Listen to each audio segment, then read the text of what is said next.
Hey everyone, welcome back to my shop. A friend of mine, his name's Joe, he specializes in rebuilding really old Harley Davidson motors, and he's got some specialized tools, and he currently keeps them in a box. So I'm going to make him a better toolbox for holding these specialized tools.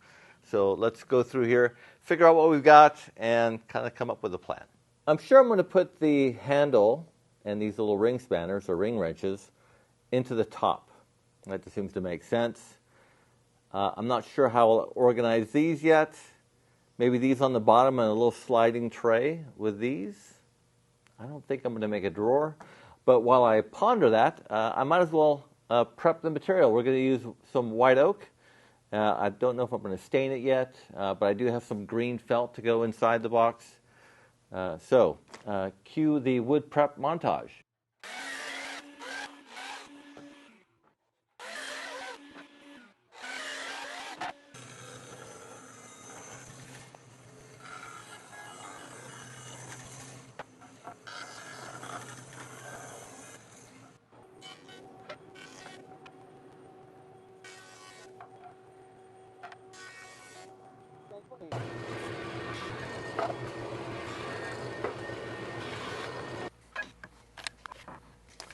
I've prepped all the white oak down to 3/4 of an inch.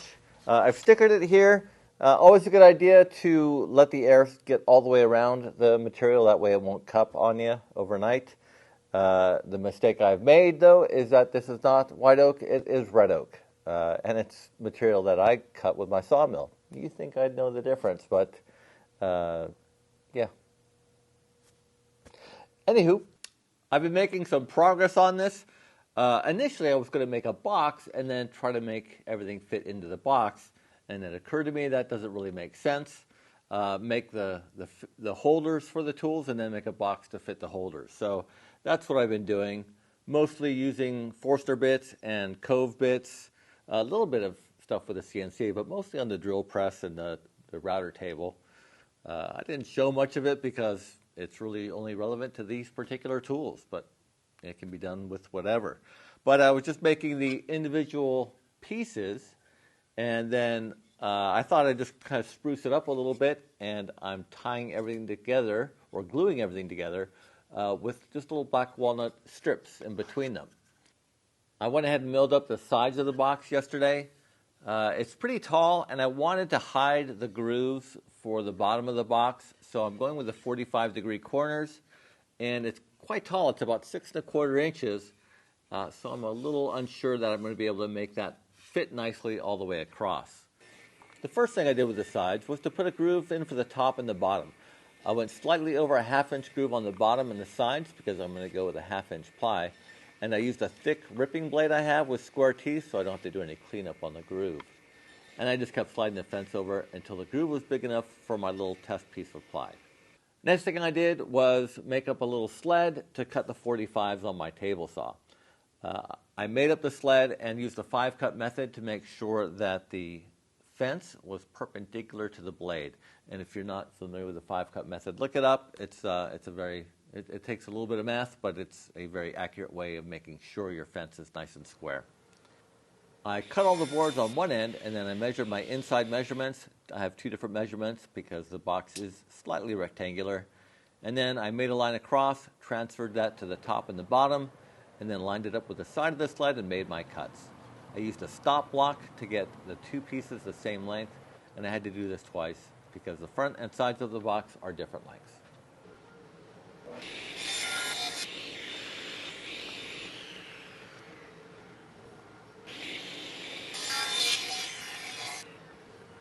And to finish off my day, I glued up the panel for the top, only using 2 boards. And whatever I do for the profile, it's going to have to come down to a 1/4 inch to fit inside that top groove I made on the sides of the box.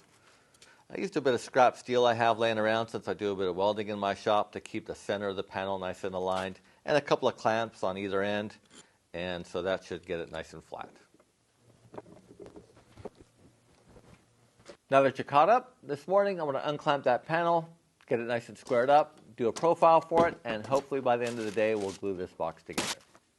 This is where the 2-inch bar stock was going across, and even though I had wax paper on there, I guess it is somewhat permeable, and I was able to stain it. So hopefully that'll come out. I've made a line going right around the piece at a 1/4 inch, and I've got a bit of a sliding tall fence here, so I'm going to just push it against there. My blade's at 10 degrees, and I'm just going to creep up on that mark. I've got one of the sides here with a 1/4 inch groove in it, and once I get close to it, I'll start testing it with that. I'm all done on the table saw. It's tapered nicely. It fits in my little piece, the side piece, and I've got a little bit of a burn mark here, but I hope that will come out with sanding. So I'm going to take the top and the sides out front and give them a bit of a sand.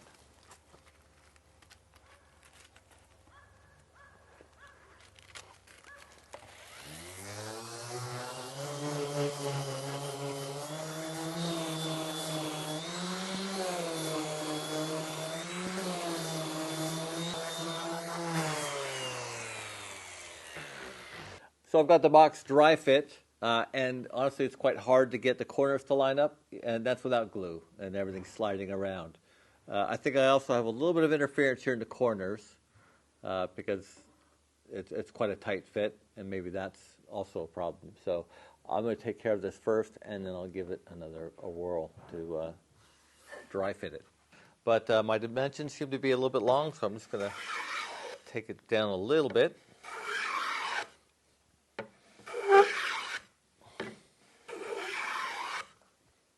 All right, so this is how I'm going to glue it up. I was trying to get all 4 pieces, but it's just too squirrely. Definitely a mistake putting 45s on the ends, and I was just trying to avoid having to plug the end of the grooves or dados on the cross grain pieces, but this is a real pain in the butt.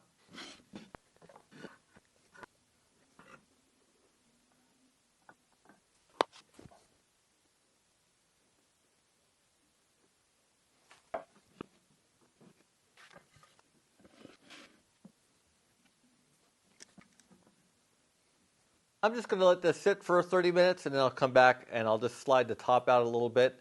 I do not need the top being glued to the box because when it expands and contracts, it'll cause issues. I stuck down to the shop last night. I glued the front on. I used a bunch of clamps. There's not much pressure on them, just enough to get everything nice and square and a little pressure on the glue. And then this morning I whipped out a little sled here for the table saw so I can put the splines in. So I'm going to get rid of these clamps, and I'm going to figure out some spacing for the splines.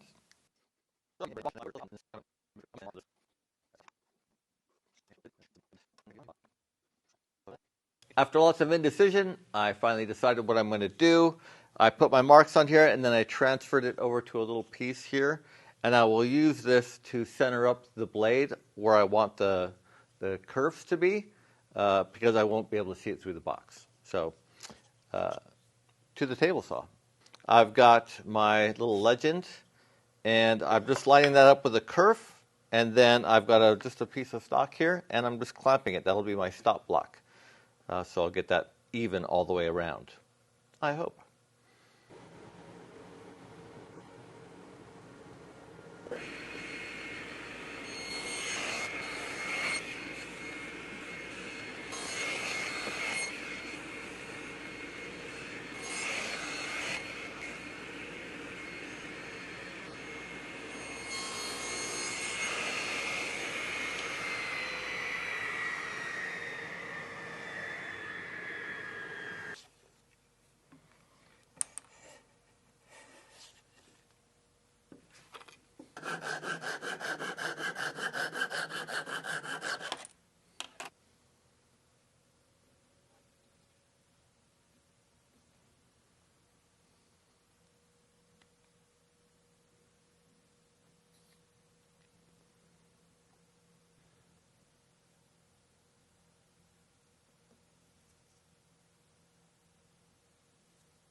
Since this is a glued up panel, it's going to expand and contract this way.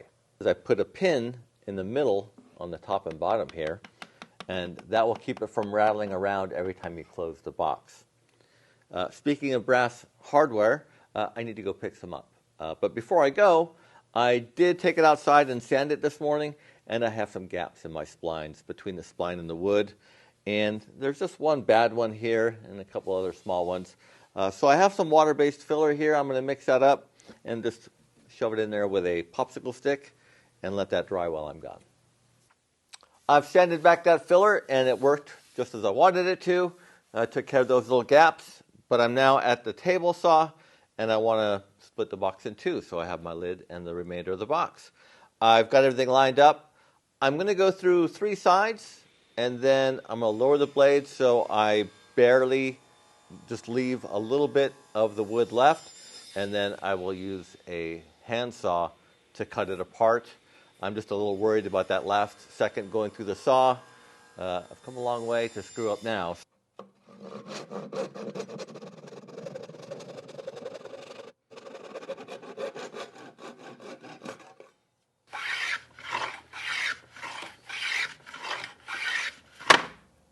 Ow!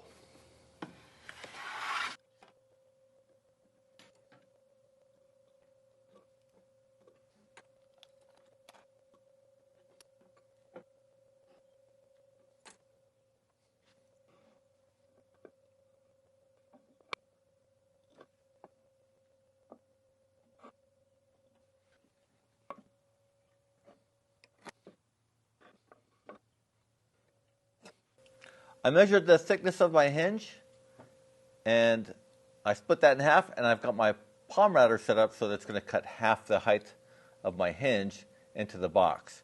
And I've clamped a piece of scrap here on the back so that when I go through, it doesn't blow out the material. So I'll just get it pretty close, and then I'll clean it up with a chisel. It needs a little bit more finessing, but it's also occurred to me that I can take the full thickness of the hinge just out of this side of the box and then leave the lid alone.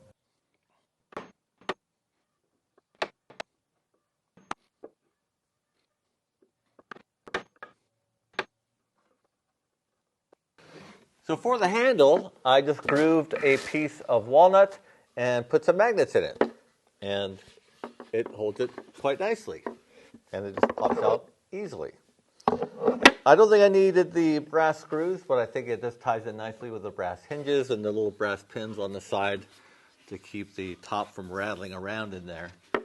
But I'm ready to put some finish on this, so I'm going to get ready to do that. I'm using Rubio Monocoat to finish these, which is a bit overkill for toolboxes, but I like it because it's one step, although I will add another step of using the maintenance oil to give it a bit more shine. I had some of the 5% white that I bought a long time ago. I didn't like it, so I just bought some of the little sample colors that they sell, and the dark ones, and dumped them in there. And this is what we ended up with, and I think it looks quite good. Top tip, I should have done it with this one, and as I mentioned before, I'm building a couple more. Parts of them are behind me. I should have finished or pre-finished the lid or the top before gluing it into the frame. It would have made it a lot easier. I still have my knife marks here, so I'm just going to line up the hinge right between those marks and drill it out.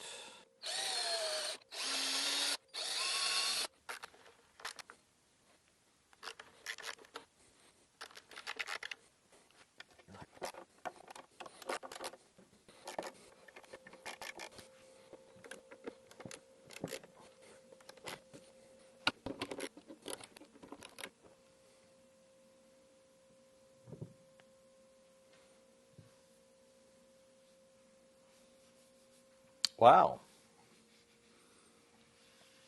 That is a level of precision I usually don't get in my woodworking.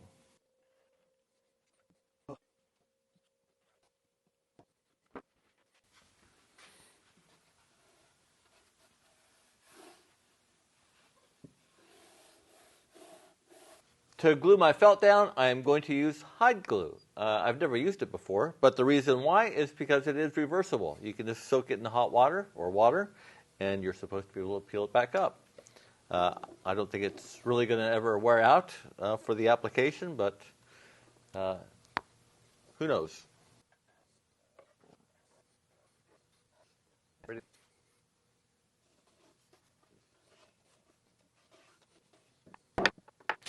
Now, I wouldn't say I'm confident it's not going to come through the felt, so I'm going to put down some wax paper here.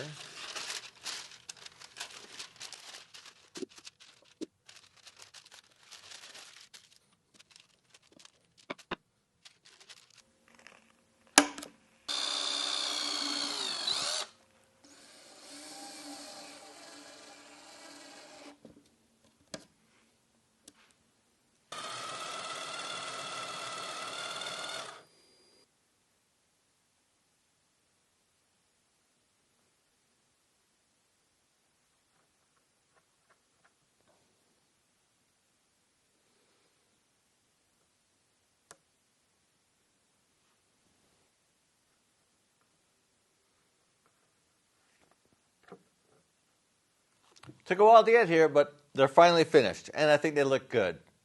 This one was the first one, and I made these two afterwards. They're a bit more simplified, I guess, especially with the corner details. Instead of going with a 45, I did like a rebate and just cut grooves into it. Makes it a bit more simpler for assembly. The interior of the box looks quite good. I used these intermediate strips of walnut and glued everything together with them in between, and just gave everything a good coat of tung oil. And then, of course, there's the green felt on the bottom. I think it's a nice contrast with the darker finish on the red oak for the exterior of the box. For the other two boxes, I went with piano hinges and just inset them into the back. I think they look pretty good that way. And again, it's a toolbox. Yesterday I came down to the shop and I gave everything a coat of the Rubio Maintenance Oil, which gives it a nice sheen. It takes it from, say, a matte finish to a satin finish. I put little knobs on it. I didn't want to put a handle on the front. I just wanted something to catch your finger. If you have any questions, please list them down below. I'll put links to the felt and the pins and the stuff I used down below as well in the description. But thanks for watching. We'll see you next time.